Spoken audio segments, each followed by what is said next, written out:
शुरू अल्लाह का नाम लेकर जो बड़ा मेहरबान निहायत रहम वाला है। लोगों, अपने परवरदिगार से डरो कि क़यामत का जलजला एक हादिसा अजीम है। ए मुखातब, जिस दिन तू उसको देखेगा उस दिन ये हाल होगा कि तमाम दूध पिलाने वाली औरतें अपने बच्चों को भूल जाएंगी और तमाम हमल वालियों के हमल गिर पड़ेंगे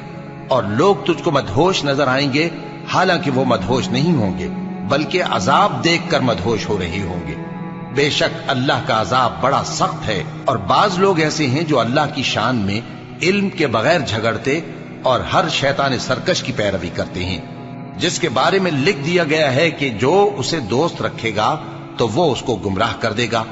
और दोजख के अजाब का रास्ता दिखाएगा। लोगों,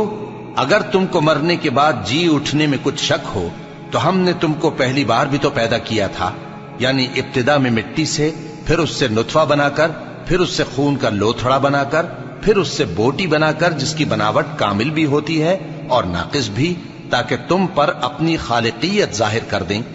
और हम जिसको चाहते हैं एक मियाद मुकर्रर तक पेट में ठहराए रखते हैं, फिर तुमको बच्चा बनाकर निकालते हैं, फिर तुम जवानी को पहुंचते हो और बाज कब्ल अज पीरी मर जाते हैं और बाज बुढ़ापे की निहायत खराब उम्र की तरफ लौटाए जाते हैं कि बहुत कुछ जानने के बाद बिल्कुल बेइल्म हो जाती हैं। और ऐ देखने वाले, तू देखता है कि एक वक्त में जमीन खुश्क पड़ी होती है, फिर जब हम उस पर मे बरसाते हैं तो वो शादाब हो जाती और उभरने लगती है